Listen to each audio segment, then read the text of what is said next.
Hello, core students. It's great to be together again. Tonight, we're going to focus on Jesus as our Prince of Peace. We're going to stand and pass the peace among each other. We'll set a timer for 1 minute. You're going to walk around, give handshakes and high fives to each other, and say, "May the peace of Christ be with you." So come on, let's get up, let's walk around, give high fives, handshakes and hugs, and pass the peace.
Now, to quiet our minds and bodies, we're going to do a breath prayer focusing on peace.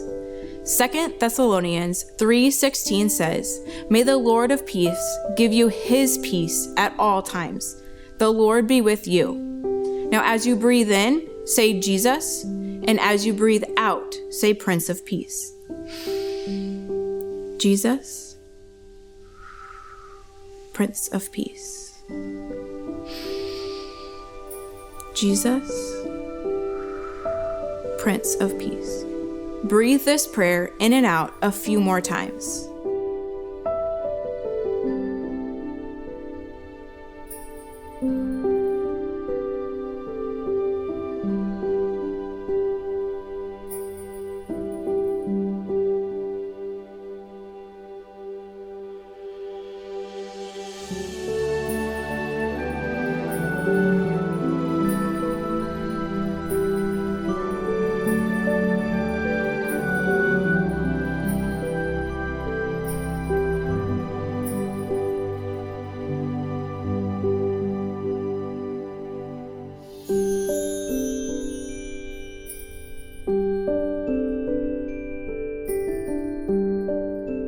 Thank you for praying with me. In tonight's video, Brett will be talking about how Jesus is our Prince of Peace.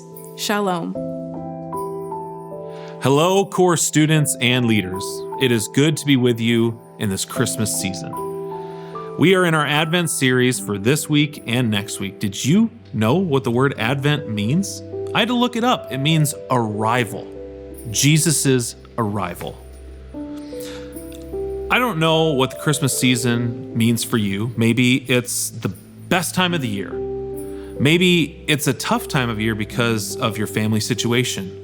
Or it's a sad time because it reminds you of someone who's passed away and no longer with you. I remember our first Christmas after my nephew Max passed away. It was just brutal. I mean, no one knew what to do, and there was just a shock to our system. I would say, overall, all of my Christmases always felt very surface level. I would be giving people gift ideas, asking for gift ideas, buying those gifts, talking about what time to be at Grandma and Grandpa's, figuring out who's bringing food, and on and on and on. It was just logistics and lacking in celebration. I felt like there was something more. I started a devotional called "Come Let Us Adore Him" by Paul David Tripp, and slowly I started to understand the true reason for the season. One of those devotionals talked about Isaiah's prophecy of Jesus' arrival. Isaiah 9, verse 6. Let me read it for you, and it will be on the screen. It says, "For to us a child is born, to us a son is given, and the government will be on his shoulders, and he will be called Wonderful Counselor, Mighty God, Everlasting Father, Prince of Peace." I want to focus on Jesus being our Prince of Peace tonight, and more specifically, how he wants to give you and I peace this season in our lives and in our relationships. First things first, that passage that I just read in Isaiah, it was written 700 years before Jesus was born. That, my friends, is a rock-solid prophecy.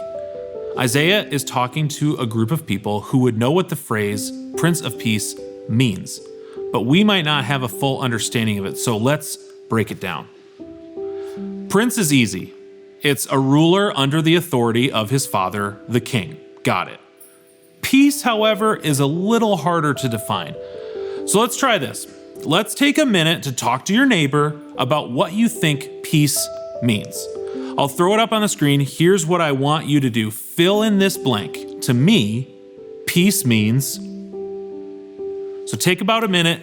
Ready, go.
What do you think of when you think about peace?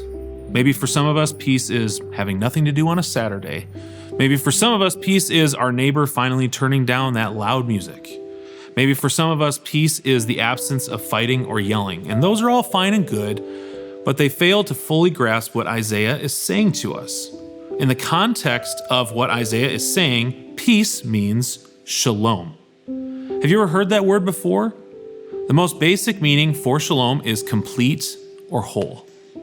So God sent his son to be our Prince of Peace and make things whole, the way they were created in the first place before sin entered the world and brought about chaos and disorder, the opposite of shalom.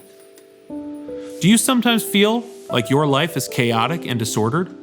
That your friendships or your home life need a heaping dose of shalom? Isaiah is telling us that Jesus is what we desperately need.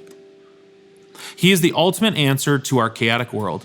He is the solution to the disorder that we cannot avoid or escape. Before we were born, God had appointed for us the one who would be the remedy for every broken relationship. Jesus is God's gift to us. That is why we give gifts to each other at Christmas.